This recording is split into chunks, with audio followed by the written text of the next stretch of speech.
Good evening, everybody, and welcome to Boom Talk Frontlines edition. We're graced tonight with Scully. We got Martin. Beast will be on very shortly, but you're all here to see one person, aren't you? Really, we know what it's like. We got BJ on call. What's happening, BJ? Not much. Just a nice Sunday night. Very cold here in the UK. How are you guys doing? Thank you for having me. Yeah, it is absolutely Baltic around here at the moment. So for the guys at home, lots of new names in the chat tonight. Tonight we're going to be doing Boom Talk Frontlines edition. So we're going to be talking about Frontlines, obviously. And BJ's agreed to come on and answer a few questions, hang out with you guys for a little bit, and just introduce himself a little bit and what he does at Space Ape, all of that good stuff. There's so many names in chat that I have never seen before, which is absolutely awesome. But yeah, Scully, you want to give the shout outs? Yeah, Aaron, I just want to say thanks for having me on call here, man. I think it's awesome that we got BJ on call with us as well. Big shout out to Martin. Good to see you as well. I know Beast Mode will be joining us shortly, but just, very excited for today. Like you said, I see a lot of names, from the Boom Beach community, a lot of new names that I do recognize some from the Frontlines community, and it's good to see everybody here and, excited to, see what BJ has to say about Frontlines. Yeah, for sure. So yeah, if you want to see who's in the chat, you want to call them out and give Beast a sec to catch up.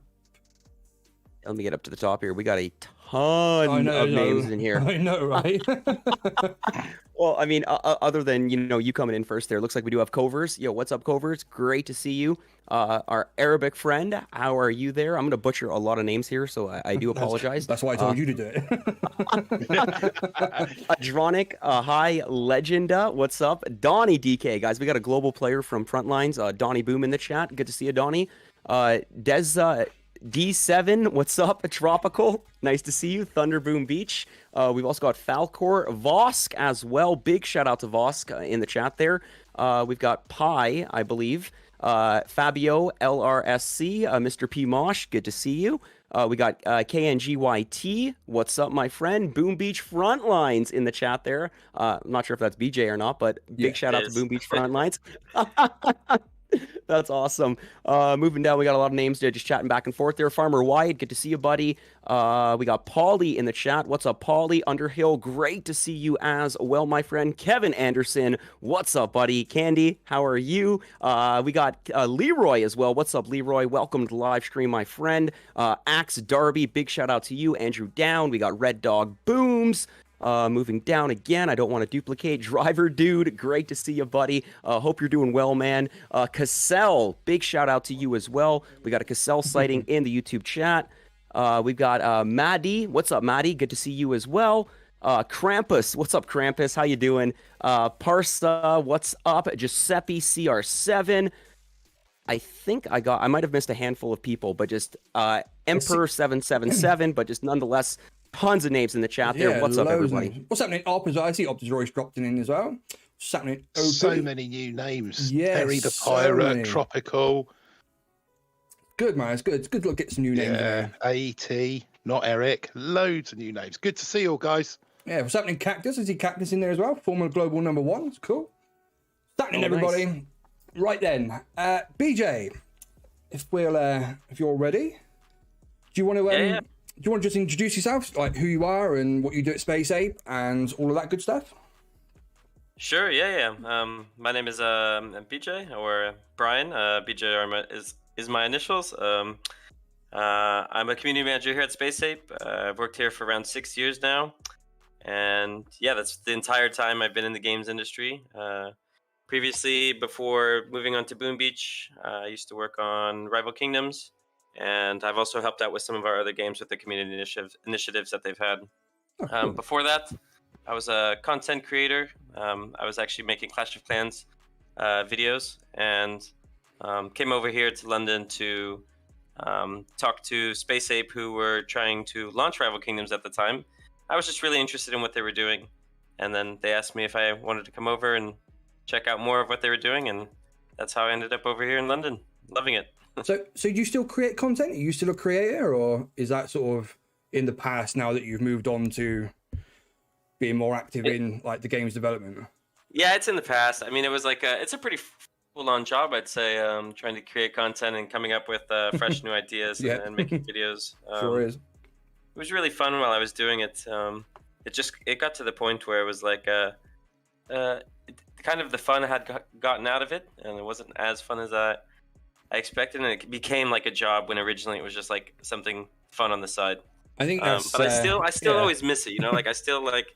There's times where I'm like, oh man, I just want to like turn on the stream or make a video. But yeah. Yeah. I think we can relate to that, can't we, Scully? Oh, one thing after the other, man. Absolutely. Especially with Frontlines now in the picture. 100%. Yeah. Yeah. Cool. So, Space Ape. I got to admit, I never even heard of Space Ape until Frontlines do a thing. What are the what sort of games do Space Ape usually create? What are they sort of known for? I mean, with Supercell, they're known for, you know, like live PvP, like Clash of Clans, Boom Beach, all that sort of thing. What's Space Ape's bread and butter? Cool, yeah. So we actually, our first big title was Build and Battler. So we launched Samurai Siege, which is similar concept to Clash of Clans, Build and Battle, except it was more of the Japanese samurai theme. Right. Very popular game.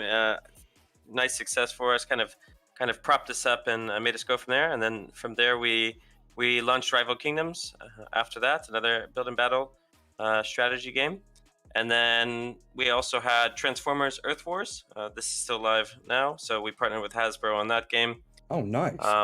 And we also have Beatstar, which is our newest game. And then, I missed one. We also have Fastlane, which is kind of like an arcade shooter. So Oh, nice. those are the games we have. And, yeah. Oh, nice. That's good. Might have to check a couple of them out. I think our little lad would be interested in the Transformers one for sure. I was thinking exactly the same thing about my lad when he said Transformers. Yeah, I mean, I know Beatstar. I've seen the things posted about Beatstar and stuff. So that's really my only experience with Space Ape. So I might have to check a few of the other ones out. Anything Yeah, you wanna add? Transformers goes really in depth, and Fastlane is like kind of a light arcade shooter. It's just really fun to pick up for a few minutes at a time. You can play it offline on the tube. Nice. Good games. Nice. I had that suggested to me as a game the other day. Did you? Yeah, it came up in the the suggestions thing on Play Store. It came up there. I remember seeing it. I remember seeing it was Space Ape. So I thought, put that on the list. Even people in the chat are saying Beatstar is so cool. I mean, I mentioned What is Beatstar. A lot of people were actually Beatstar. a lot of people re-rate Beatstar. Just seen in the chat, people are talking about the Transformers one and that as well. Yeah. I don't think any one of us jumped on Beatstar, though. I think we all went to Frontlines. I think we did. Boss coming in with Just 99 euro. Big shout out to you, Boss. Thank you for that, buddy. Oh, and I just need to say one more thing here, because I did massive shout out to the You Can't Beat the Skill guys. I see them in the chat there, so much love to you guys. Yeah, I'm expecting those guys on KTB and that to be in the chat tonight. Anything you want to weigh in with, Sky? Anything you can think of? No, man, I was just pretty interesting to hear, what BJ had to say with regards to, before getting into, Space Ape there. I find it really interesting that, he's got a little bit of at least, the content creation side, backup to it, at least, having an understanding, what the content creators, are doing, and then essentially moving into a role where now he's a community manager, providing, the game and, the information to the content creators now. So, I mean, maybe what I would like to ask BJ is, how does it feel now that your roles have reversed and, seeing it from the content creation side and now being a community manager for a game, giving instructions to content creators? Good question, actually. Yeah, I mean, it's really exciting. I think it offers me a good perspective on both sides and kind of trying to balance out the needs of the players and like what you can kind of get an idea of like what people really want and what people want to have. And then when you're in a position where you can provide that to people, you can make better informed decisions on how you want to go forward with that. So I'm very blessed to have been on both sides of it. And that's why I love doing it. And that's why I haven't stopped. So. Yeah, that's great. That makes me feel better, having you in this position then. That's awesome. I remember like a couple of years ago, people telling me to apply for the CM job for Boom Beach. I vote for you. I know so many people have said the same. But honestly, that's only because we wanted to get rid of you. Nice, thanks for that. Cheers. So BJ, did you play the original Boom Beach? Were you originally a boomer? And how did sort of Space Ape get into the Boom Beach universe? How did that come about? Sure. So myself, no, I was not heavily into the original Boom Beach. I was well deep into Clash of Clans, like very, very far into Clash of Clans. Right. I need to play. It's kind of a shame. I need to play more Boom Beach, but we do have the game's lead artists and games designers who are really far into it. Mm-hmm. We also have Junpei, who is over from Supercell. He's helping us out now. And I think he was pretty far into the game as well. Mm-hmm. But yeah, myself, no, I need to play more. Yeah, I mean, I think most of us, Boom Beach is a bit of a love-hate relationship at the moment. There is so much joy to be had from it. But when you get into it, it's one of those ones that's really addictive to start with, just like Frontlines, actually. I think Frontlines has hooked me as much as what Boom Beach did back in the day. So that's cool. Glad to hear that. I'm glad to hear. Let's have a look at my notes a second. I think you also had the question in terms of us, how did we get into the Boom Beach, though? Yeah. I can elaborate more on that if you want. Sure. Yeah, so originally we had two people kind of working on a game idea, and originally they wanted to do something like a cartoony military and not a super serious game. Boom Beach was actually one of the original references we were looking at. The other ones were like Team Fortress 2, Rad Soldiers, Space Marshals 2, and Battlefield Heroes. And while we didn't dream of Boom Beach being like the actual game, initially I think it was our CEO, John, who brought the idea to the team and said, "What about Frontlines as a game?" This is after we had partnered with Supercell, and at which point we spoke to the Boom Beach team about the idea, and they seemed on board with it. So with that, we wanted to plug in some Boom Beach assets and see if it was kind of a fit into the prototype of the game we had. And we realized that it kind of worked. It kind of fit. Initially, with the assets we had, it was the heavy and the tank. And then from there, the art style really developed. You saw the HQ, machine gun, sniper tower, and heavy. And after the game had the branding in it, we thought it really resonated. And from there, we wanted to take it to the community to see if it resonated with them as well. And that's kind of why we had our initial play test to validate that. And we could see that it has, which is really good news. And so we're going from there. I think it works really well. I think a lot of people were very skeptical, when they first, the idea of Frontlines using the Boom Beach IP to start with. A lot of people were very skeptical of it. And it works out a lot better than I think. It does work. If you haven't played it yet, it does work out incredibly well. If you think about it, a Zuka, what's a Zuka? A Zuka is, it's a bazooka, it's going to deal high damage, to buildings and vehicles. And you get an assault. What's an assault? Well, that's going to be a good all-around, troop just to kind of get yourself started. And then you get into more specialty roles, and then you get into the squads, and then you get into actually planning strategy, whether that be offense or defense. It goes stupid well in hand. Somebody hit the nail on the head on that one. Covers coming in with a €5 super chat as well. Big shout out, Covers. Thank you for that. I got a question from the chat, which is quite interesting. AET Gaming says, I saw some scrapped concept art for Cool Boom Beach in the Art of Supercell book, which was the 10-year anniversary book that they released a few months ago now. Will you make any of those assets come true in Frontlines? Have you looked at sort of Boom Beach's sort of binned ideas, and any of that sort of been discussed at Frontlines? I'm not sure, as that would be more so on the art team, but I mean that's definitely something interesting. I think there's definitely a lot of possible tie-ins. I can't speak for Supercell obviously on this one, but it would be really fun to do something with them in the future and kind of add to the Boom Beach brand. So that's something we could definitely explore in the future, but I can't speak on Supercell's front in that regard. Yeah, no, sure, yeah. I've seen the 10-year book. I know the art that you're speaking of. A lot of those characters are already in Boom Beach, but their art style is it's a lot different from what it was when it was first conceptualized. Bit like how Frontlines has got its own art style as well, which I think is probably a good thing.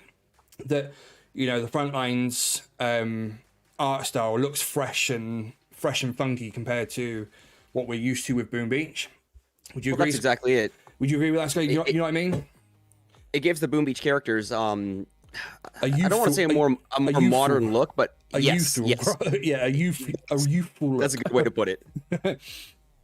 As that covers in with another €5, big shout out. You're just smashing in the questions. Second question is, can we expect troop skins coming in Boom Beach Frontlines?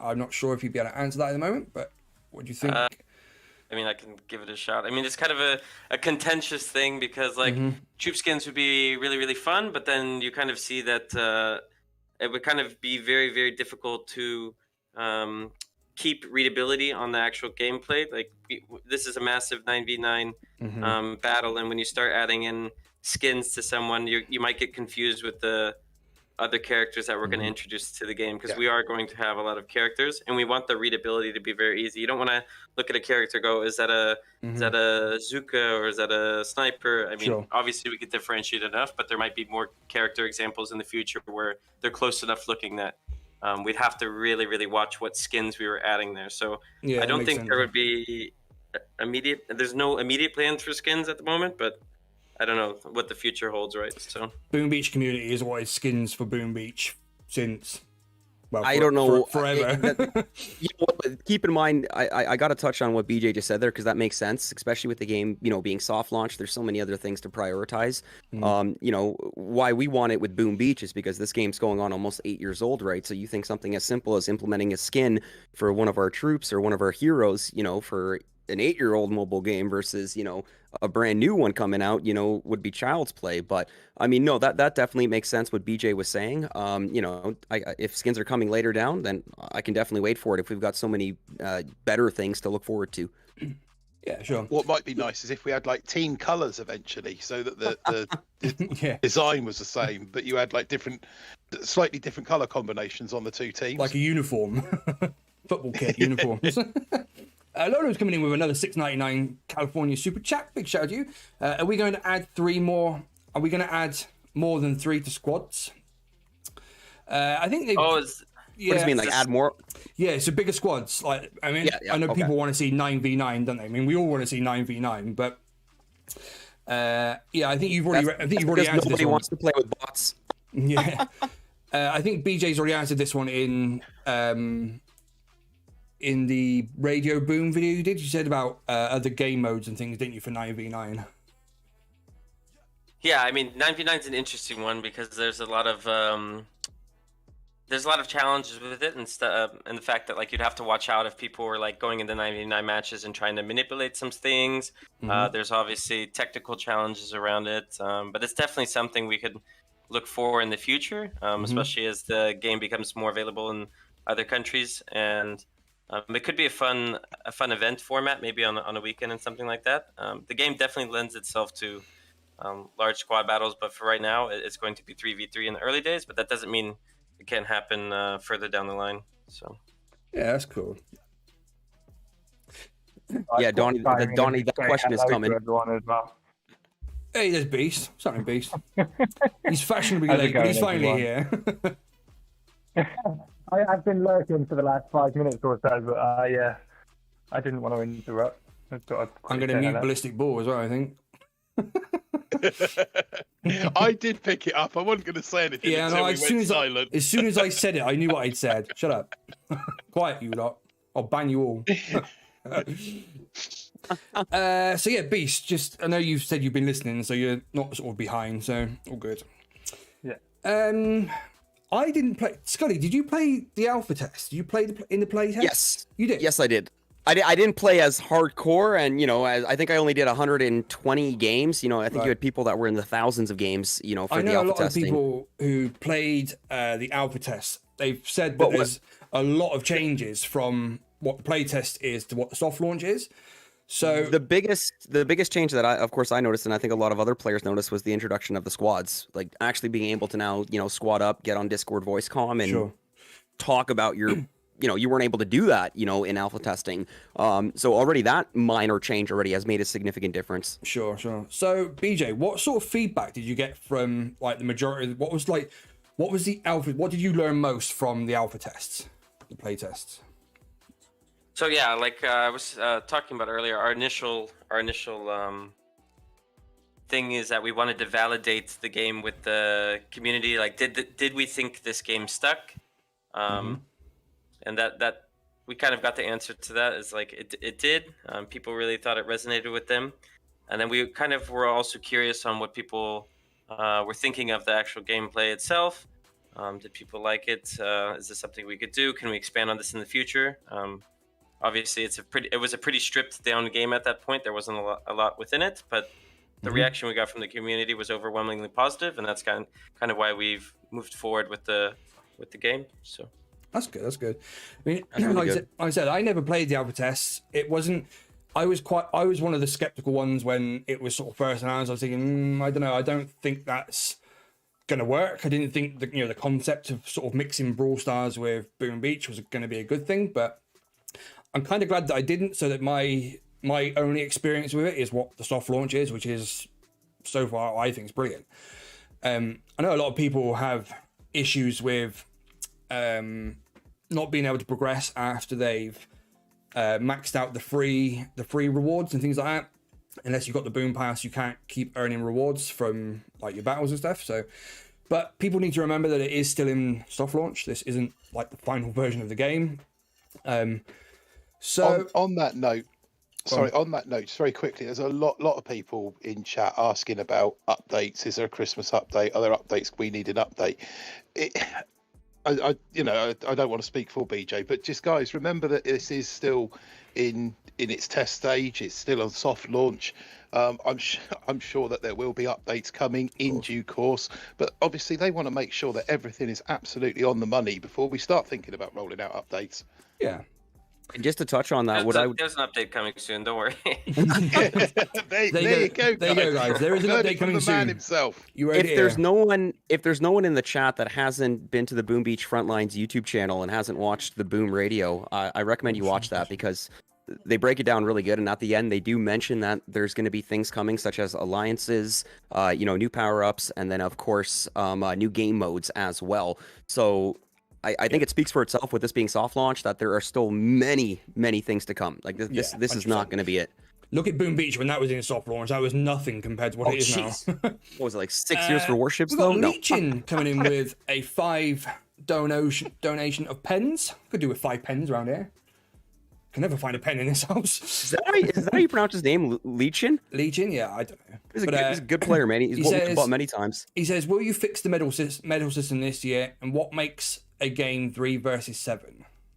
Will you fix the medal system this year? What makes a game 3 versus 7? I'm not sure what that means. So so there's I think a bug in the game right now where some matches you'll go into and you might get placed with like 3 real humans, and then there will be other real humans, or there'll be 7 people on the other team, which is not right. Like that's definitely going to be fixed, and we'll have that in an upcoming update. Like cool. That shouldn't be happening. We need to make that better. In terms of the medal system, I still think we have a lot of work to do on this front. At the beginning, I think this was one of your questions, Scully, that Aaron sent over to me earlier. At the beginning, there was it was an issue with people who had gotten very, very high when they had broken out of the MMR brackets and they ended up just playing bots, and they were able to climb really easily. And this isn't to take anything away from anyone who climbed up there, because they had to put in a ton of games. But after we tweaked that to where we made sure that everyone, no matter how high your MMR is, you were finding real players. You kind of saw that people were losing 15 trophies for losses if they were playing people with a lot lower MMR, and then they were only gaining 1 in some instances. And this is just goes hand in hand with a typical elo system that you'll see in games, but we still have a ton of work to do on that. In terms of like mid and long-term goals, we need to look into whether or not we're going to introduce like soft resets on that, or seasons. But it's still early days, and there's still a lot of discussions to be had around that. So sure. You can look forward to more things on that in the future. One of the questions in chat before it sort of gets lost and I forget. gems. Is there going to be a way to earn gems in the game? Are they going to be put back into the loot boxes, or sort of gem drops like you're getting like Boom Beach and things? Anything like that planned? I'd have to talk to product on that one. Talk to the team on that one, but I'm sure there are plans in the future. I think there was a bug also in the beginning where we said there was gems inside the boxes, but there wasn't, so that was causing a lot of confusion. So maybe sometime down the line on that one. Cool. There was one other one I was seeing in the chat just a second ago.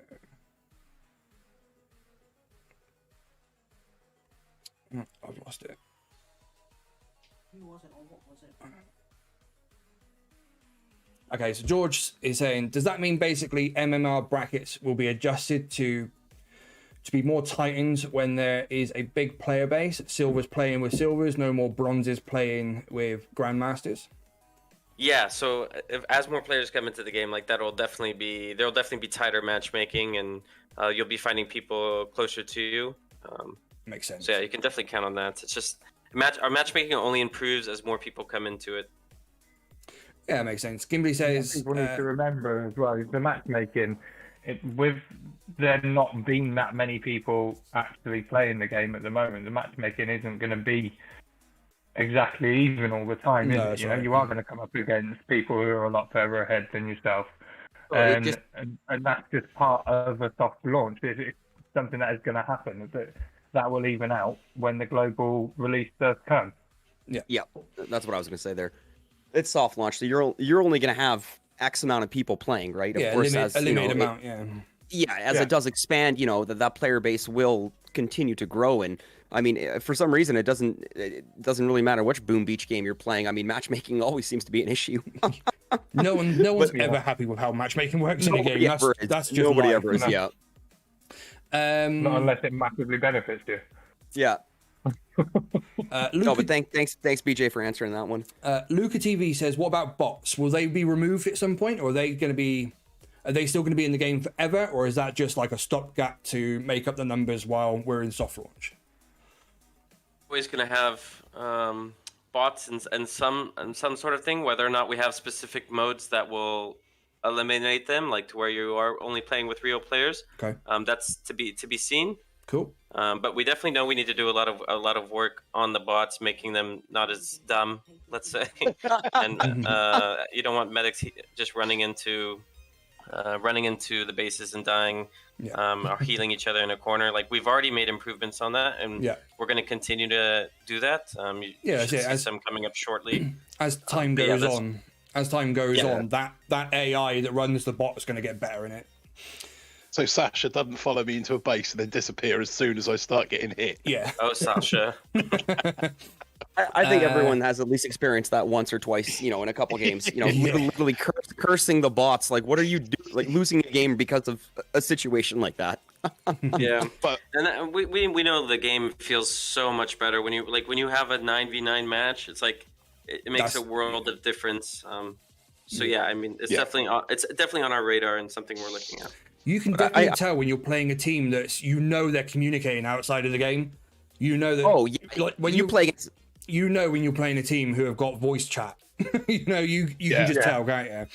If you've played against any of the you can't beat the skill guys, they're on voice comm. It is too precise, it is too fast, and it is just it's in and out before you know it hits you.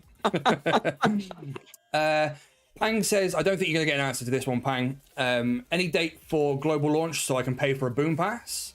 And sort of as a sort of follow on to that, iOS purchases. People are wondering if and when that's going to be sort of fixed. I think people are still struggling to get iOS purchases. This is probably for the people who've been invited early with the early access. Outside of that, so that's a limitation on test flight. They don't actually. If we had purchases enabled on that, they would actually be for free, so people would just be able to get them. So it's a special build that we had to make in order to allow access. And while we know it's not ideal, we would rather give people access outside of the original country, because people were there for us so early on that we wanted them to be able to play the game.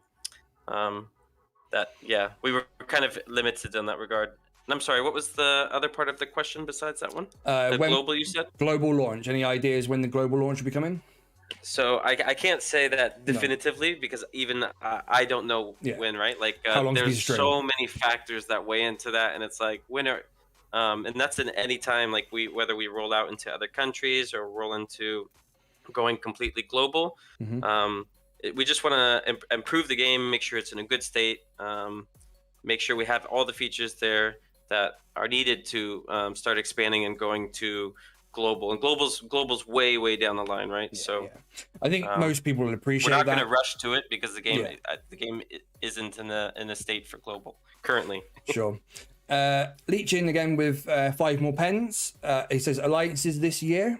Is that likely to be a thing, or do you think that's going to be more sort of when global comes around? No, I could tell you alliances aren't going to be this year, but I can tell you that they're already being looked into, and so yeah, I mean, you can definitely count on alliances. We are working on it actively. Oh, nice, cool. That's good to know. I think a lot of players are going to be looking forward to that. Yeah, 100%. Without a doubt. Esports. I think Frontlines is like the perfect game for esports. You can run, even if the community run like tournaments and stuff like that. Do you think you can see Frontlines entering the esports scene, or? So that's a tough one because like when you design a game, you don't really. If you design it for esports, you can kind of like it's probably not going to work out for esports and stuff like that. So in that regard, this one's kind of up to the players. Like if we see more and more players coming into the game and they're like, oh, this is really cool, like, and that kind of thing starts to happen, and we see that, oh, this is kind of fitting, then we're going to help facilitate that. If we see that that's what the community wants, and people in chat are things are going that way. W's for esports.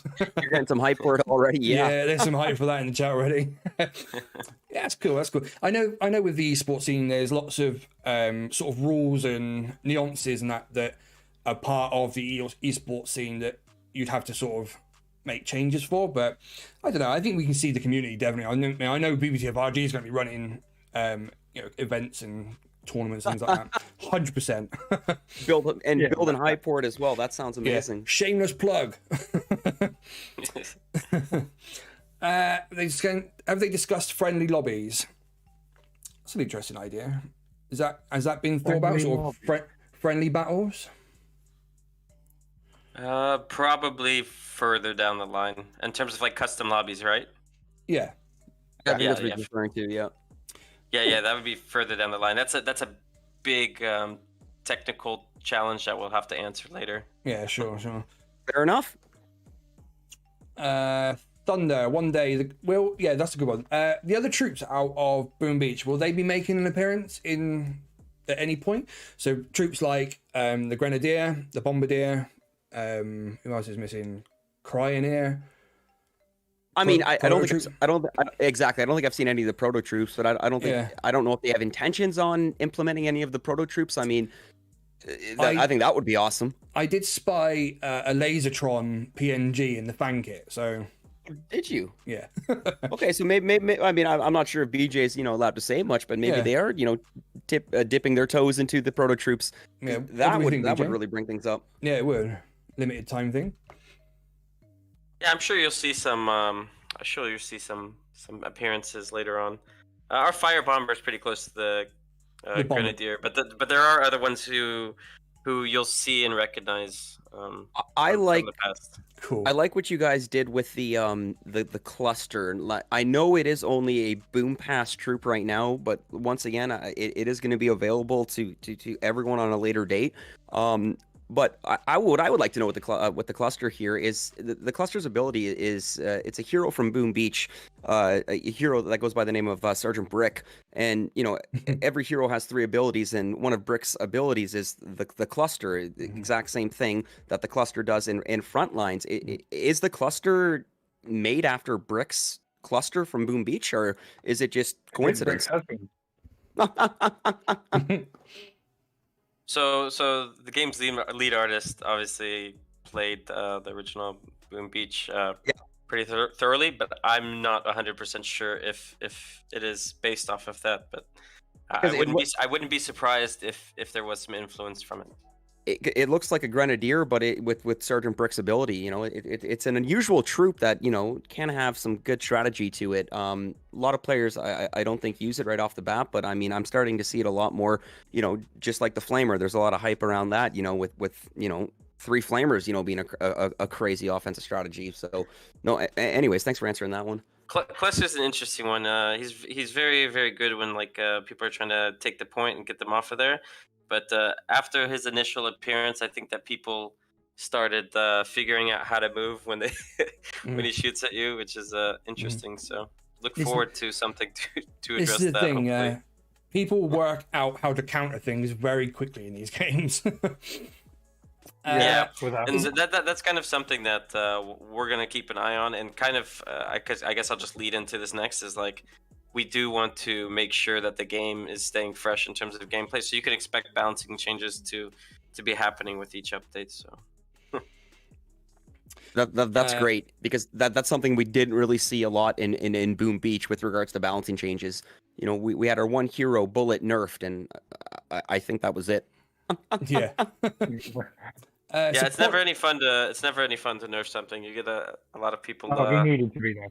upset or buffing. You don't really get the hype around it as much as you do when you get the nerfing. I know, absolutely. That's exactly right. Yeah. It had to be done with bullet, though, didn't it? Let's face it. Yeah, that was always going to happen. Yeah. When one troop is taking down the whole base, absolutely. That was always going to happen. We've had some incidents like that on another game I worked on Rival Kingdoms, where it was like a face roll, ancient or troop that you would use in battle, and you get these people like who will just like, you're making the worst mistake ever. It's like it has to be done to keep the integrity of the balance of the game. So. Of course. Absolutely. So Polly asks in the chat, he says, so after level 70, the boom pass allows you to keep collecting chests, but if you don't have a boom pass, you can't collect anything. Basically, you can't upgrade anything anymore. I think we kind of touched on this earlier. But yeah, is there a plan to sort of have something for the free-to-play players to be able to continue upgrading things? So I haven't spoken to the team about this, but I have started seeing this come up over the past few days, and I reckon that's because people are finishing the 70 tiers. This was a longer season than what would normally happen, so maybe that's not going to be the case in the future. But in terms of additional tiers, I would have to talk to the team, as I generally haven't asked them about that. Sure. Yeah, no worries. Yeah. So there you go, guys. Interesting question from Justin from WFR just before that one from Polly. Has there been any consideration of trading and or donating cards with friends / alliances? Oh, that's interesting. Not that I have been involved in, but yeah, it's a good one. I think something to consider for the future, possibly. It's one of those things that sounds good on paper, but is highly exploitable. Unless it's implemented in the right way, it's something that will get exploited. You know.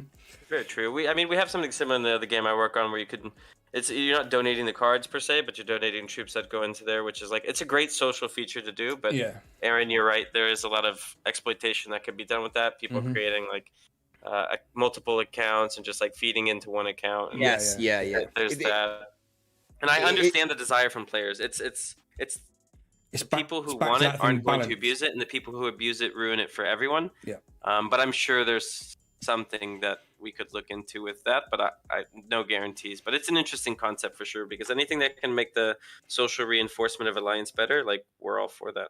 It's just as long as it doesn't take away from the game and ruin. Yeah, it all comes back to balancing again, doesn't it? That's, it's balancing the player's experience with, reality. In-game chat. This is a big one. I've been asked, I don't know how many times. Is there going to be an in-game chat, either text chat or voice chat? Because voice chat would be amazing. I couldn't see a text chat because it'd be very, very maybe plan before. Distracting. I don't know how you're going to do that. Like, you wouldn't have time to do game. It. Yeah, voice chat would be clutch.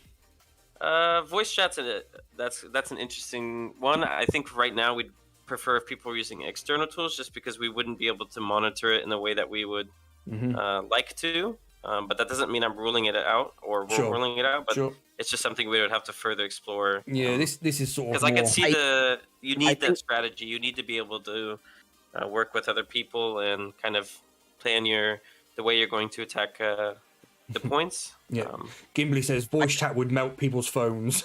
I think that's a smart thing to touch on though, because a lot of games don't actually. I mean, I'm not sure. I could be wrong here, but don't actually have the voice comms built in though. You know, you use Discord, voice call, voice chat, to elevate the game. If anyone played Among Us, it was the same thing. If you play Call of Duty, I mean, yeah, that does have the in-voice comms, but, it would be the same thing with Frontlines. And I think a majority of the players, do have Discord. For those that don't, yeah, it may not be the same. But no, I don't think that's something as crucial just because we have the tools outside of the game to do it. And, that way you guys can keep focusing on, better features to keep implementing in the game. But yeah, no, voice chat rules. I do think that BJ touched on the right thing there, though, in saying how hard it would be to monitor it, because at the end of the day, it leaves it very open to abuse, and you've got children on it, you've got adults on it. Yeah, 100%. I think as a community manager, that scares me. So like, you hear all these horror stories of like, I think there was something out of Mexico with Call of Duty where the drug cartels were actually like recruiting people on that game in order to do all these crazy things. Like there's crazy stuff that happens in games, and if you're not able to effectively monitor everything that goes through your game, whatever channels you provide to your community, even though you might not be directly like involved, like you would still feel kind of responsible for those things happening. Just seems like that's something that as a community manager we have to consider, right? So you'd end up spending far too much time on that. Leechin is donated again and asks, are we going to have map modifiers and friendly scrims? I'm not sure what that means, but any new maps, any changes coming to the maps or anything like that you can tell us? New map, I think he's referring to like being able to make your own maps. That's an interesting one, because I would love that too, but I think there's a lot of complications around that, and we'd have to like completely rewrite how we do it. Sure. But there are new maps that are going to be introduced over time, like in new map varieties, and those, like, you can expect those in a really an upcoming update. So sure, nice. There'll be some new maps for you guys. New maps confirmed. Let me ask. Supercell has a community, a way that the community designs NPC bases for Boom Beach. They've also got one for Brawl Stars as well, I believe, where the community and that can come together and create maps and test them, and they sometimes get added to the games and stuff. Maybe that's a route to look at maybe in the future. Yeah, definitely something we can explore. Yeah. Well, I was going to ask Aaron and BJ, I guess everybody, what's your favorite map to currently play on? Someone said it in there, but I kind of like 15 Bridges, but somebody said they didn't like it. I don't like that one. I don't like that one. I think it's Moa Boa. I think that's the one I know. Is Boa that the snake one? Yes, the snake one. I love that one. Close Encounters. Cool Close too. Encounters is my favorite one. Is that the one with the pond in the middle? I think it is. It literally the points are like literally like a skip. Yeah, they're literally basically touching, Close Encounters. That one is, to me, is just it's very high friction, like face to face. I love that. Especially when you get a defense in the corner by the pond that can range the other base as well. I even like the fact that the one, before we get too off topic here, but the one map that you do have, I think it's called Villages, with the houses there, you can actually place like a mortar bike or a baby mortar behind the actual buildings, and there's no way for the players to get the actual, unless you're a firebomber, then to actually go around the bridge and to attack. So I like the mechanics that went into that planning. That really puts pressure on defending. It's quite fun when you have little strategies like that pop up, especially with like the firebomber going over behind a building and just just yeeting flaming coconuts around the map. And the best part about that too is sorry, Aaron. Lucas says, will there be proper inviting, cancelling invites, and status that shows when a player is in a match in the next update? So one of the things that I know is really frustrating, especially when you're streaming and you want to invite the community in and out, invites, is you can't cancel an invite. The only way you can do it is by leaving your squad trying to accept it so that it then tells you it's cancelled, so then you can resend it. Is there going to be? Yeah, we're definitely aware of this. We'll look forward to updates really soon on this. Like nice. We want that to be clear. We don't want any like murkiness or weird experiences with that. So you can look forward to like clear indicators on what the status of your friends are, where they are. Nice. In terms of the game, and just clear communications. Like it's not the best experience now, and we know we want to improve on that. With our future updates on that, we're going to keep improving on that too. So nice. Yeah. Not explosive. When is soon? Soon. Nice try though. Give us dates. Why is this so hard? Yeah, that's exactly the point. As you said, they don't always know dates. It depends on so many things. Nobody can say it's going to be then unless it's completely 100% ready and they actually have a date planned, you know?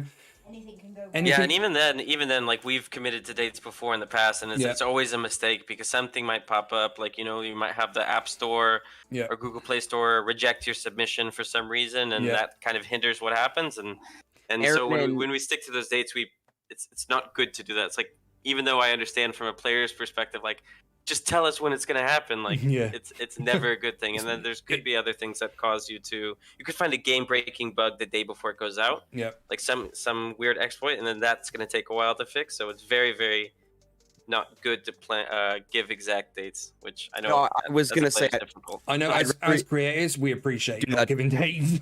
Because, I mean, for especially Papucho nails it too, especially being Boom Beach, you know, specializing, you know, I guess, our channels being, you know, focused on Boom Beach. We have been told in the past that, you know, certain updates or certain mechanics are coming to the game on certain days. And of course, you know, that day comes, community is getting ready for it, hype, sheesh, and nothing, absolutely nothing. So I'd rather you tell us that, BJ, and when it's ready, instead of just, you know, giving that false hope. 100%. Gimbly, destructible cover would be cool. Now that is a good idea. Or deployable cover as well. Deployable cover would be pretty good. Just saying. I think I'm not sure. I don't know if I'm remembering correctly. I think there was a little test like that at one point. But yeah, no, I think that'd be really cool if you could destroy it or have some environmental impacts. Definitely something we could look at in the future. Or as a special power up, maybe as instead of a shield. Well, I suppose a shield is deployable cover, isn't it? In a way, yeah. No, the shield would be deployable cover. I guess, the medkit would slightly fall into that category as well. I mean, are we talking about like literally hiding behind cover and having assault or heavies or snipers blast that cover away after X amount of damage is done, and then there's no more cover? Yeah, I suppose so. Okay, well, that's a cool idea. I mean, I like the fact that right now, you know, if you're hiding behind that cover, you know, you're reducing your damage being taken. That's an awesome mechanic. Another one from Gimbly. Any plans for tracking player stats, like a profile page, kills per troop, games played, things like that? Ooh, that's good. I'd never play a profile. I know from my perspective, like I definitely want that. So like that's probably something we're gonna look at in the future. Cool. Just more player profile and be able to track your stats, achievements, and everything. So that'd be good. I think this one's for you, Scully. Is Lolo the best player in Frontlines? That also comes with a $6.99 Californian dollar super chat. How many minutes have you got left, Scully? I'm just gonna say it, BJ. I'm so sorry. I lost a bet to Lolo. Lolo, you are my daddy. It's over. Okay. Lolo, we're done. Clip that because that's probably going to be your last one. Yeah, exactly. And you know what? I did squad up with Lolo actually the other day, and we did wreck it, man. I think I jumped like 117 medals, so he is a good player. Yeah. You BBTFRG guys are pretty good too. Just saying. I know, right? So, BJ, how reliant would you guys be on? Not necessarily reliant, but take into account players' ideas, issues, things like that. How much sort of influence could the community have on sort of game developments and sort of the direction the game goes? One of the things that Boom Beach community is absolutely rich with great ideas, but they fall on deaf ears. Is that something that we can avoid with Frontlines, do you think? I mean, yeah, you definitely can pick up on what the players want when you kind of see the the trends in the feedback. Like we have the feedback channel in Discord, and you can kind of see like a lot of things are mentioned over and over again. So it's definitely on our radar with the things that people want, and we hope that our roadmap aligns with that. And then if there's anything that people really want and it's repeatedly asked, we're going to investigate that too, see the pros and cons, and look to add those in. So cool. I think that's good. Yeah. Just Aaron, go on. I was going to say there's a question from a D in the chat there that I like, because I'm familiar with this mechanic from Brawl Stars here with regards to, is there any possibility of spectating other players, maybe like, in Brawl Stars there's Brawl TV, or just watching your friends play? Or even replays. I'd love to be able to. I'd love to be able to watch replays. Would be essential for the content creators. Exactly. Not necessarily the content creators, but just it would help. A lot of benefits for having it. Yes. Yeah, it would help for sure. So we had another game that wasn't Boom Beach Front. It was like a similar type of game from Boom Beach Frontlines. It unfortunately never went live. It was called Rumble League, and we did have that tech in there. And that's something I have spoken to one of the devs about is bringing that in, the spectate mode. It's interesting that you can kind of run into issues if you have like hundreds of people viewing the same person. But you can definitely make it to where like one or two people can spectate the people like that. Replays is one that you also have to build a lot of tech around. Yeah. Just because a lot of the times with replays, like I'm not super technical, but I know that like you're kind of recreating that battle, and sometimes when you recreate it, things don't rebuild in the way you'd expect, and so the replay could actually change, which is funny. Yeah, but we're actually quite familiar with that, because in Boom Beach the replays aren't actually recordings; they're just keystroke, they're just key logins of what you did during the attack. Then it recreates it based on the keys that the actions that it logged you did. It just recreates that and makes a replay of it. It does not actually a direct recording. So quite often you'll have a replay of you doing one thing, but actually something completely different happens. So, that's funny you say that. That's actually happened in our other game as well. So replays are an interesting one. But yeah, I mean, we could definitely look at battle logs. Being able to that's something that's really interesting. No timeline on that, but we can definitely. Cool. It's an interesting one to have. Like you want to be able to see like what you've done in the past, what your achievements are, and then obviously the spectating one is interesting too. Like for me personally, I don't know if this is going to happen, but I think it'd be really fun to have like a high level, like similar to Brawl TV, where you have those high level games going on and you can see what people are doing. Yeah, that'd be like a ranking. Players love watching that. Yeah. But then again, I mean, replays are only going to be useful for when the team side of things actually comes into it, though, isn't it? Yeah. When you can actually build a team in the game, there's no point putting a replay in there until then, really, because who you're sharing it with. There's other strategy. I think it'd be cool to add in like a clip that button. Like you could go into settings and then you have like a button that says, "Oh, I want to clip that," and then. It's not something that's always there. You just would have to turn it on, and then it would take like the last 10 or 15 seconds. You say clip it, it would save it to your device, and then you could share it afterwards. That would be perfect. You don't know how many times I've been in a mid-battle, and something's happened, and I thought, I wish I was recording that. So many times I think to myself, I wish I was recording that. I had like that the other day with an APC and 3 Zukas. You've never seen a control point go down any faster. Let's look from chat. A little scroll back because I've missed a few. New subscriber, thank you for hitting the old subscribe there. Yeah, back to replays. Yeah. All right. Well, is there anything you can think of, Scully, you want to ask? Or... I'm just following up on a lot of the questions in the chat there. Once again, just making sure we didn't miss anything there. No, I mean replays went pretty well there. With regards to what BJ had to say there. We got OpDestroy in the chat right there. Not sure if this was asked, but so we might have a question coming in from OP here. So I'll kind of wait and see what he has to say there, and then just kind of take it from there. But no, I think a lot of what BJ has covered, at least with regards to the game being soft launched, because I think that's what a lot of people have to remember is that the game is soft launch. There's still so many features that are still to come. So Deathfighter says, any plans to add medals?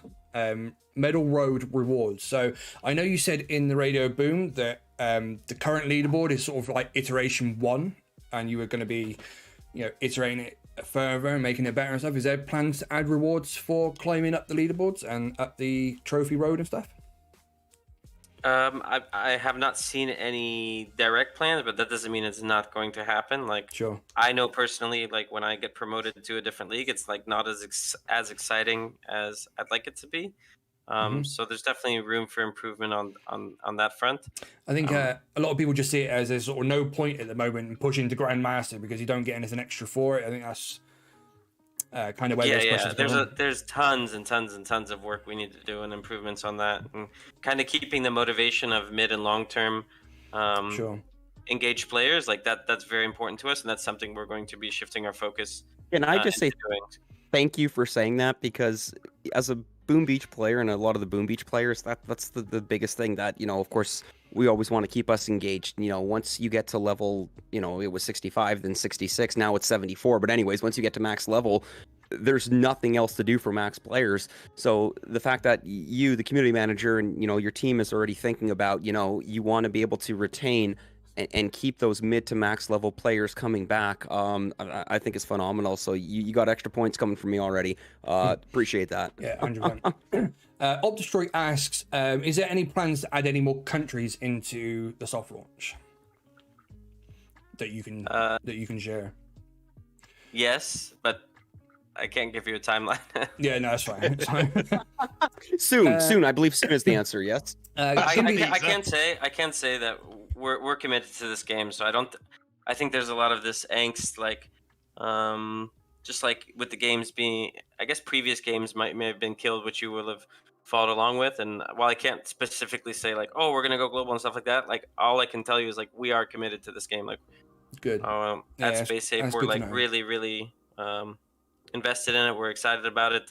The team is super passionate about it.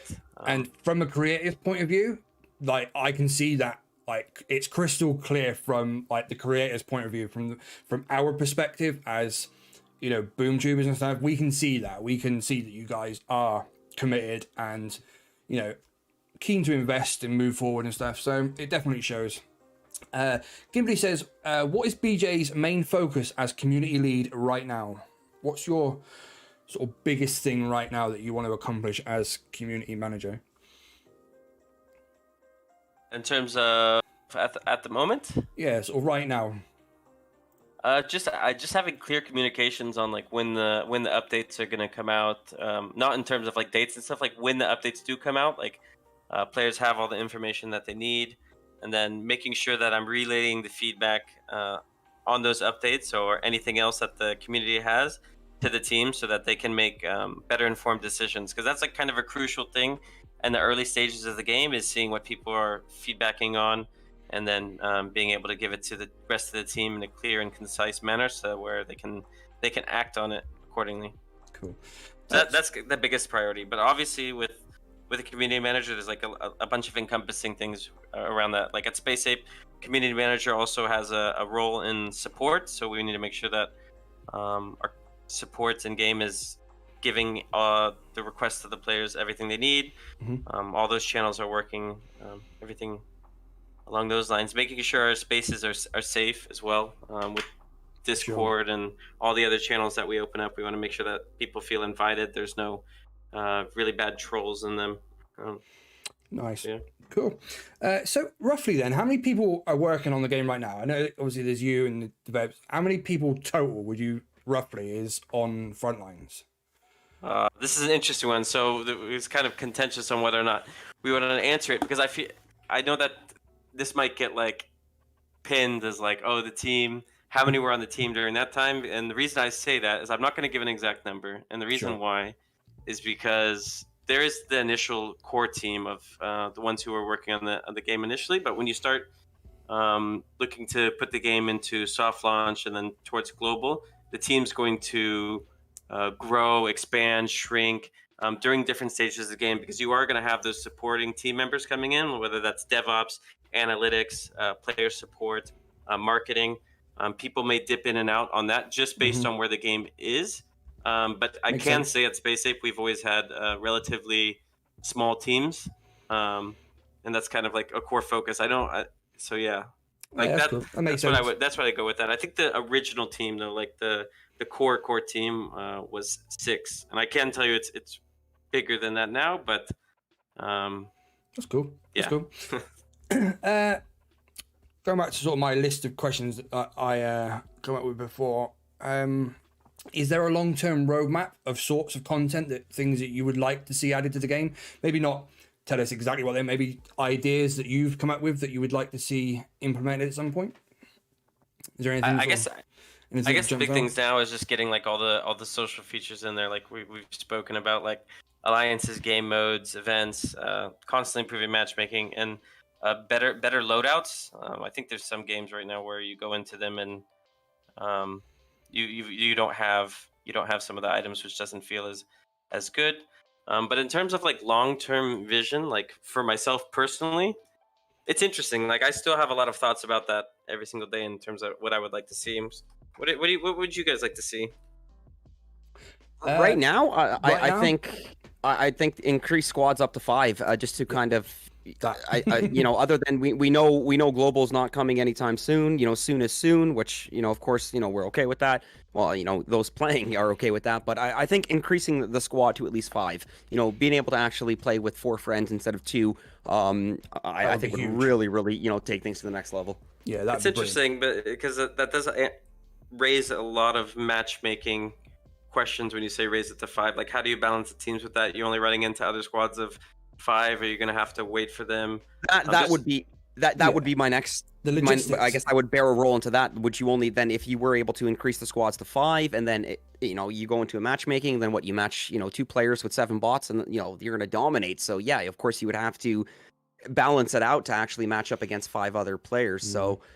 No, that's a good counter right there, BJ. Fair enough. Because our matchmaking isn't not in a perfect state. We have a lot of work to do on that. So when you start talking about adding those different things, like you run into even more questions that we'd like to answer and make with what we have now before we could move on to those things, right? So. Thank you for explaining that one. That makes perfect sense. Yeah, it does put things into context a little, doesn't it?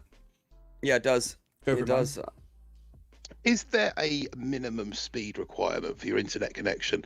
Because when I'm playing at home, it plays fine. But if occasionally when I sneak on for a game at work, I'm playing on 4G, and a lot of the time it's laggy. In some instances, it won't even play, even with a 4G connection. The thing is, Martin, you're in the UK playing off of the Canadian servers, so there's that delay added in. It's the latency. So that shouldn't be that big of an issue though. Like, so our servers, even though we're just in, I think it's US East, we haven't seen much of an issue with that in terms of people even playing in other parts of the world. I know we've had some issues in the past with Wi-Fi, actually, believe it or not, where you'd see the Wi-Fi symbol popping up more so than not. I'm not sure I get that all the 4G. What would be happening with 4G in that regard, but we want to improve the latency on that. And again, that will improve as we add more servers. But I'm not exactly sure what's causing the issues for you on 4G. It'd be good to diagnose like a lot of the stuff around that. Like, what is your current speed that you were getting in the area? I know for me, at least in London, I'll have 5G sometimes, and my phone will be moving like super slow. I don't know what's up with that. Yeah, as well. I don't think I'm operating at much more than about 8 or 10 megabits per second, but then I'm down here in south coast of Devon, so we've only just got 4G down here. Yeah, it's very hard for me to diagnose. It's very hard to diagnose internet problems without like so many moving parts in there. Yeah, exactly. Yamano, are the HQ9 released in the next update? So are there going to be any more HQ levels coming soon?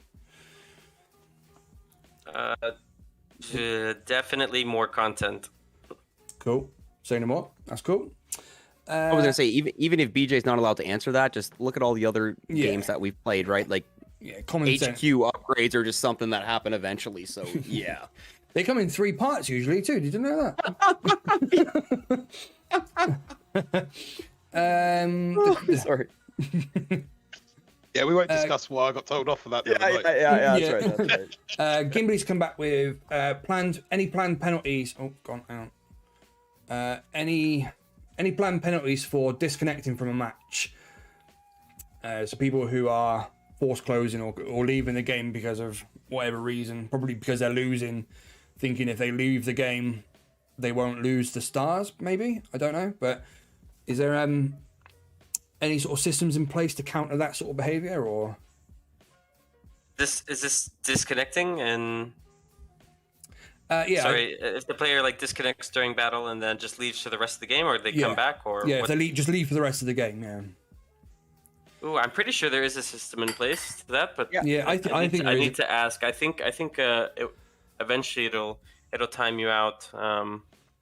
Because I know if you lose connection and you force close and reload, you come back into the same match anyway. So it's almost every time that's happened to me, I've come back into the same match. Yeah, you always come back to the same match. So I would imagine there's no sort of advantage to force quitting, but yeah, you definitely don't gain an advantage. We haven't seen people gaming it in any way, but that's definitely something we'll keep an eye out, especially as we introduce more features. Like, I'm sure people will try to figure out ways to game the system any way they can, but currently I don't think there's anyone doing that. There was also another one that I wanted to touch on. Is I know there's sometimes people are going AFK, and that's something that has been on my radar, and definitely we'll look into that, because it's a bad experience and frustrating when people are AFK. I don't know the correct solution for that yet, but it's definitely something I want to explore, because if you start looking into like reporting systems and you start having people false reporting, and there's like a whole can of worms with that. So definitely something we'll look into. We definitely want your matches to be proper matches with good integrity and everything. Yeah, 100%. 3 Dot says, can we volunteer BJ to become Warships Manager too? So Lolo, that has been answered already, mate. We spoke about that earlier on. So, got any more questions? Beast, Martin, Scotty? Can you think of anything else? No, I mean, with regards to at least the introduction, of Frontlines, to our community, to the Boom Beach, the Frontlines community, those that are playing it, those that have been watching it, that are wanting to play it, I think you guys are going to have a lot of good things to look forward to. I think we just need to be patient, and I've said it before, I'm going to say it again, just keep in mind we're soft launch. So, for those players that are at that point, all the Grandmaster homies out there, you guys are the bosses. Not everyone is grinding as much as you guys, so just be patient. That's what's funny. Like, it's only been like a month since the game has been soft launched, and it's like you can already tell there's so many ideas pouring in, and we have a ton of ideas and a ton of work to do on making the game better as well. And we want to introduce all the features that people are suggesting, and so just try to be patient. We'll have updates coming out to you guys with more content, and I think the game hopefully each time the game gets better and better and better. The game swept in with so much hype that everyone wants a piece. Everyone wants to play it. Everyone wants to play like the polished, finished article, and it's human nature to be impatient. But I think it's going to be worth that wait, worth that patience, because 100%. I think for me, the one thing that I would want to see is when we do get the squads in there to actually have that sort of task force versus task force challenge, and be able to challenge another team. I think that would be really, really good for the game. Like a specific team? Like, is this like a custom lobby or something? Yeah. Yeah, there's definitely a lot of things we could do with that in the future. Definitely something we can explore later on. Yeah, even if it doesn't affect, say, your trophy road or anything like that. But, if it's that sort of task force ranking kind of thing like Boom Beach do have, but purely based on challenges, I think that would be really good. Yeah, like a PvE. It would just be like a PvE mode. Yeah. Yeah. It'd just be private lobbies, wouldn't it? There's going to be some game modes that will incorporate PvE for sure. Nice. In some sense. Cool. I think like it'll be like you versus your team versus the environment, which would be fun. There's a lot of game modes we want to try. I think there were some game modes that you suggested as well. Yeah. Aaron in the chat that I saw. I was curious about your domination one. I think you said multiple capture points on that one, correct? Yeah. Did I? You did. You mentioned a vehicle escort idea that I fell in love with. I love that idea of somebody driving a vehicle and then the squad protecting it and just get the vehicle from point A to point B. That was the escort idea. There was domination. I don't know. I think domination. I like that idea. I think the domination idea was most kills, wasn't it? I think. Yeah. Oh, that was kill streak, and then I saw your multiple capture points saying about teams just try to destroy and capture as many of the possible X amount of time. Yeah. I think we had this is something that we tried with. I don't know if this is the same concept. Correct me if I'm wrong, but we tried a game mode before. There used to be 3 capture points. Okay. And it didn't really work because oftentimes you would find yourself just in a random place when there's so much more going on the other side of the map, and you'd finish the game and be like, "Whoa, what the heck?" You never really feel like you're going in the right place. Right. Okay. Whereas A and B, you can kind of just go back and forth. Yeah, that makes sense. It's a much more clear decision. You have a 50% chance of being doing the correct thing. Yeah. Sure. But I am interested in hearing what type of game modes. Just to touch on that with regards to the game modes, obviously one thing I wanted to mention, and I know a few people asked me this before as well, keeping track of win streaks in games, is that something that might potentially come as well? A lot of players like seeing those stats on the screen. Oh yeah, we'll definitely look into having clearer stats and achievements and stuff like that. No, because when I'm hearing the guys in your Discord saying, they're on like a 14, 15, 16, win streak, something like that, you want to capture that screenshot. So just something I was thinking that's always fun to have. Yeah. Yeah, one thing for Pluto here. Just saying, will the gunboat be used in battle at any time? Oh, I've made this idea so many times to Adam as well, where I've said it'd be really fun. Someone did it the other day too in feedback channel where they said, it'd be fun to temporarily take over the gunboat and have 2 or 3 global shots with it, and then go back to the normal mode. I'm 100% a proponent for that. It's just getting the team on board. What I don't think a lot of people realize is that when we're using airstrikes and super airstrikes in the game, that's actually firing from the gunboats. So I mean, technically it is being used. Yeah. But if you could maybe stack 1 or 2 abilities.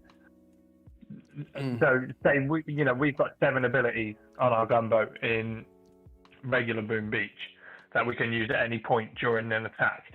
So if you could stack more than 1 and use it, then is that something that we could possibly bring in the future? Is this having 2? It kind of sounds to me like you're talking about having 2 ability buttons, or you have one and then there's another one on top of it. I'd be worried about that, because then it's not as casual.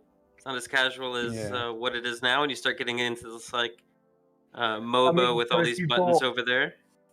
But if you bought, say, 2 abilities, if you've earned enough gunboat energy and you bought a super airstrike and you bought the grunts as well, and you could stack them together and use them together. Do you see what I mean? Oh, combining them? Yeah. It's an interesting idea. You're shooting the airstrike and then instead the grunts come down? Or at the same time? You're at the same time, where you could pop grunts and then run round the side and then pop barrage, I don't know. I think rather than having to think that's too much regular Boom. I think Frontlines needs to. We want you to be smart with your choices when you pick that power up. We want you to have to wait until the really right moment. In battle, and then if you start stacking them and stuff, it just becomes a bit more willy nilly. So that's kind of the thinking behind that. I think players would find a way to exploit that again. Running in with 3 shields or something that I got you. Cassell's asked a question. It's about the 3rd time he's asked it, so I think we should give it the attention that it's. I've got one. I've got one from King YouTube as well. Go on, I'll let you do Casso's first. Okay, so Cassell's asked someone. How much is Space Ape familiar with Brawl Stars and their concepts? Game is both free to play, friendly, and makes a lot of money. I'd love it if Frontlines looks up to them more. Yeah, so there's still a lot of systems we need to figure out in terms of the economy and everything like that, and that's kind of things that we're looking at during soft launch and as we move forward into releasing the game into other countries. So you could definitely expect some changes on that front, and whether or not it completely emulates Brawl Stars is remain to be I think Frontlines needs seen, to be its own game. But we definitely looked at Brawl Stars and some of the things that they do. So. King YouTube says, will there be something exclusive for buying the Boom Pass, like every Supercell game? You do get the exclusive troop, don't you, for the season? This time it's the cluster. So you get an exclusive troop with the Boom Pass. Is there any plans to add anything extra? I mean, we sort of touched on skins earlier. But is there anything else you think you could, or is there going to be anything else added to the Boom Pass to make it? So I'm not 100% sure. Okay. I don't know what the plans are with that, or if I haven't been involved in discussions around that. I know in our other game, there will be something similar to that coming up. So I mean, I could be something we do in the future, but I can't speak to it 100%. That's fair enough. That's cool. Well, we know season 2 is coming of the Boom Pass on December 2nd, right? So if season 1 had December 1st, so we'll December always 1st, make, we'll always make sure. December 1st. No, I just want to clarify. We'll always make sure that the seasons fall at the beginning of the month, just because it's easier. So just cool. Something. Sorry, all I was going to touch on is that if we got a troop from season 1, chances are we probably might get a new card for the next season. Just something to think about. Definitely. Yeah, that also coincides with the start of Warships, doesn't it? Yeah, it does. It does actually. Just was it you and me who pointed out? Candy just mentioned crab, and I said Warship starts on the first one. I wonder where people will go. BJ, there's been a lot of talk in the community, a lot of concern, I think, of a lot of people saying that Boom Beach Frontlines is going to be the death of Boom Beach. What do you think of that opinion? Do you think that's something that you guys would worry about, or do you think this is going to be beneficial for Boom Beach as well as Frontlines? What do you think? Yeah, I mean, I don't see that at all. Like, if anything, it's just going to add to the discoverability of Boom Beach universe as a whole. We're two separate games by two separate teams, so it shouldn't take anything away from the original Boom Beach, but rather strengthen people's affinity to the Boom Beach brand. I mean, the Boom Beach brand it's a great brand, and it has some really strong characters in it as well.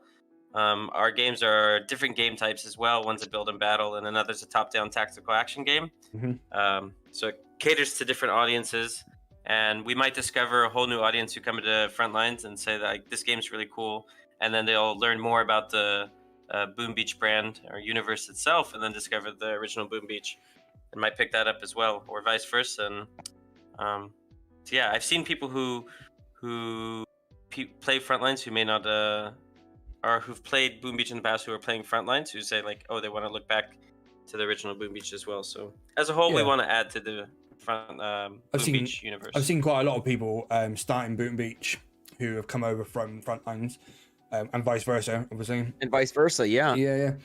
A moment ago, Death Adder asked, "What does BBTFRG stand for?"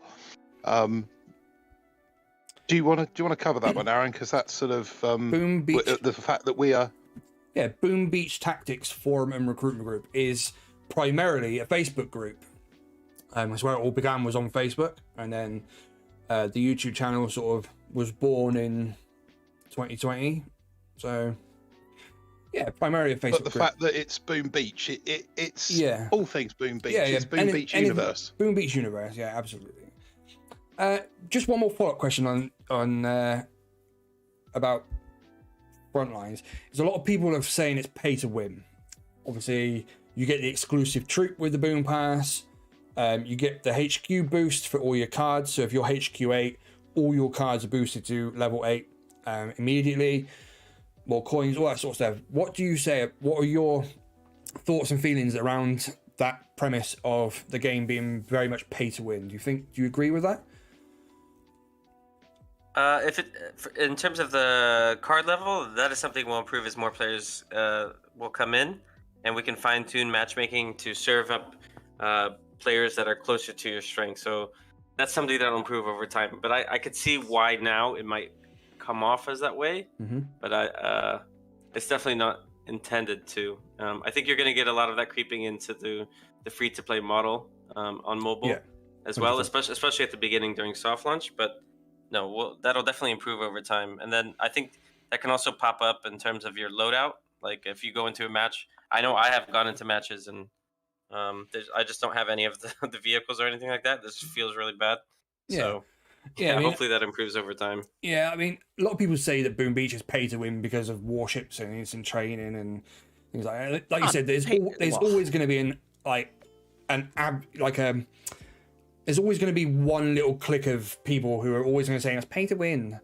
But I think you're right. I think as time goes on, with more players coming into the game, matchmaking will feel a lot better and fairer. So maybe there won't be so many people claiming pay to win. Big shout out to you, Death Adder, for joining to the Badge and Emote Club. Welcome to becoming a channel member. Rock that badge. Thank you very much, DA. Yeah, get them stickers out in the chat. But yeah, I don't think I can come up with any more. What do you think, Scully?